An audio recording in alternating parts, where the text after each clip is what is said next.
नमस्कार दर्शकों, आप देख रहे हैं एससी न्यूज़ चैनल। बहुत बहुत स्वागत है आपका हमारे एससी न्यूज़ चैनल में। दर्शकों, जैसे कि हमने आपको 2 दिन की कवरेज में बताया कि संत रामपाल जी महाराज जी की निगरानी में सतलोक आश्रम खमानों में कबीर साहिब जी का निर्वाण दिवस मनाया जा रहा था।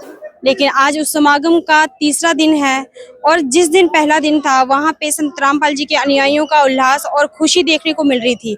लेकिन आज इस समागम का लास्ट दिन है, तो आज इनके श्रद्धालुओं के फेस पर आज वो खुशी नजर नहीं आ रही है।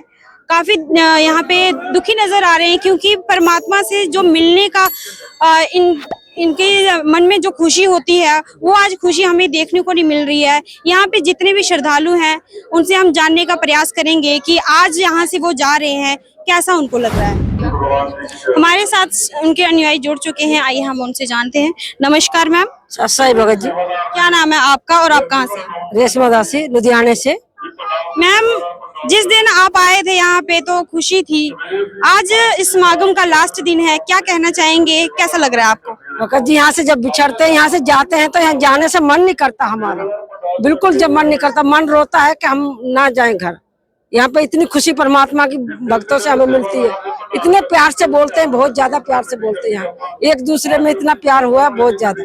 गेट में बढ़ते तो पानी ऐसे लेके खड़े होते थे तो हमारे रिश्तेदार भी नहीं लेके खड़े होते, अंदर गेट घुसते, भगत जी जल राम करते। इतना सुविधा है यहाँ पे, बहुत अच्छी सुविधा है। चाय राम इतना प्यार से देते हैं, बूंदी राम भंडारा इतना प्यार से देते हैं। परमात्मा के यहाँ से तो मन ही, घर से तो मन ही हट चुका है कि यहीं रहे। फिर भी मजबूरी के लिए थोड़ा जाना पड़ता है भाई, घर को कि चले बच्चे आए तो इनके साथ जाना पड़ेगा, इसलिए जानने मन नहीं करता हमारे यहाँ। धन्यवाद जी। सही। दर्शकों, जैसे कि आपने देखा कि यहाँ पे अनुयायियों का कहना है कि घर जाने का मन नहीं करता क्योंकि एक यहाँ पे फैमिली मिलती है इनको। और भी हम श्रद्धालुओं से बात करने का प्रयास करेंगे। नमस्कार सर। नमस्कार जी, सच है। क्या नाम है आपका और आप कहाँ से? मेरा रामचंद्र दास नाम है जी, मैं लुधियाना से आया हूँ जी। आप यहाँ पे कब आए थे? मैं आज ही आया हूँ जी, सवेरे। जी, इस समागम में क्या कुछ व्यवस्थाएं की गई थी और यहाँ पे जो श्रद्धालु हैं उनका बिहेवियर आपको कैसा लगा? जी, यहाँ पे सुविधाएं बहुत अच्छी हैं जी। बहन जी, मैं ये कहना चाहूँगा, यहाँ पे बूंदी राम जी, सब्जी राम, हलवा राम, रोटी राम, पूड़ी राम, यहाँ पे अनेकों जो हमें याद भी नहीं है जितने व्यंजन बने हैं भंडारे में, और हमने बड़े चाव से बड़े आराम से खाए हैं जी। और यहाँ पे हर एक चीज़ फ्री मिलती है, कोई पैसा नहीं लगता है। लस्सी राम भी था और हर एक चीज़ व्यवस्था है बैठने उठने सोने की यहाँ आश्रम में। मैं यही कहना चाहूँगा, यहाँ पे जो हमें फीलिंग आके लग रही है, यहाँ पे प्रदर्शनी भी लगी हुई है और प्रदर्शनी में हम अभी होके आए हैं। यहाँ पे गुरुजी ने संत रामपाल जी महाराज जी के द्वारा प्रदर्शनी में सारे प्रमाणित प्रूफ लगाए गए हैं और उसमें ये दिखाया गया है कि जैसे एक बहुत आश्चर्यचकित बात है कि जब 600 साल पहले कबीर परमेश्वर आए थे धरती पर, तो उसमें प्रदर्शनी के द्वारा हमें समझाया गया है, दिखाया गया है कि उसमें भगवान शिव जी ने किसी कारणवश एक बहती नदी को, आमी नदी का नाम है उस नदी का, उसको श्राप दे दिए थे कि पानी कभी नहीं बहेगा।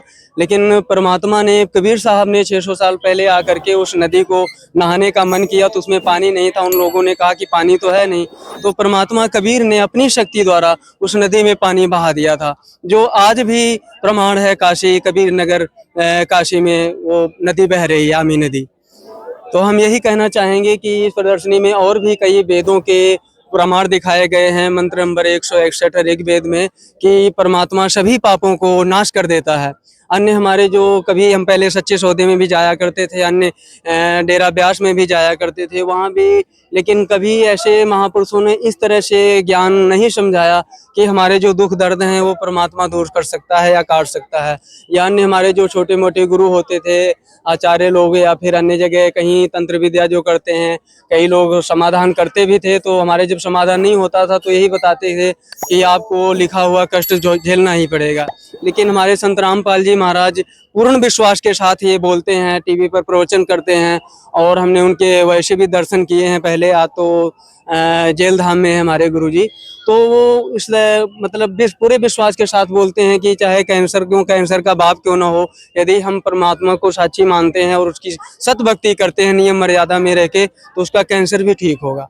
इसलिए यहाँ पे बहुत सारे लाभ मिलते हैं यहाँ पे अनुयायियों को, संत रामपाल जी महाराज के अनुयायियों को। और यहाँ सुविधा की तो वर्णन ही नहीं किया जा सकता है कि खिलाने वाले भी हर उसमें रोटी राम, पूड़ी राम, हलवा राम, बड़े ही प्रेम से। जो भंडारा कम करना चाहे तो हम 1-2 फुलके ज्यादा ही खा जाते हैं उस प्रेम के भाव के कारण। और सारी व्यवस्था है, ट्रैफिक नियम, हर एक चीज, कोई भगदड़ नहीं, कोई किसी का धक्का मुक्का नहीं। और बहनों का अलग से पंडाल में व्यवस्था है, भाइयों का अलग से पंडाल में व्यवस्था है। और यहाँ पे बहुत ही अच्छी व्यवस्था ढंग से की गई है जो हर जगह उपलब्ध नहीं दिखती है।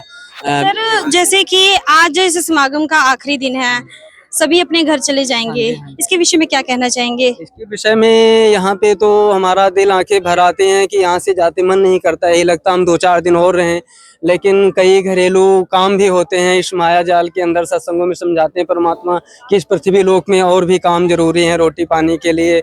जो दैनिक कार्य हमारे होते हैं संसार में, रोजी रोटी का जो साधन होता है, उस कामों को देखना है और परमात्मा की भक्ति भी करनी है, आश्रम में भी आना है और यहाँ से जाना भी है। हमने सारा कुछ देख के चलना है, इसलिए हमारा दिल जाने का किसी भी वक्त का नहीं करता है। लेकिन हम अपने दैनिक कार्यों के वश और कई उन कार्यों के वश हमें जाना पड़ता है आश्रम से जी। धन्यवाद सर। धन्यवाद सर। दर्शकों, जैसे कि आपने देखा कि हर एक अनुयायियों का यही कहना है कि यहाँ से जाने का मन नहीं करता, क्योंकि यहाँ पे आके वो अपने भाई बहन से मिलते हैं, अपने संत भाइयों से मिलते हैं। तो काफी दुखद यहाँ पे जब ये अपनी बता रहे हैं कि यहाँ से जब जा रहे हैं तो इनकी आंखें झलक उठती हैं। दर्शकों, जैसे कि आपने देखा कि संत रामपाल जी के अनुयायियों का कहना है कि जब यहाँ पे आते हैं खुशी का माहौल रहता है और जब यहाँ से जाते हैं तो उनकी आंखें छलक उठती हैं। और भी ऐसी ही खूबसूरत वीडियो देखने के लिए जुड़े रहिएगा ऐसे न्यूज़ चैनल के साथ। तब तक के लिए धन्यवाद।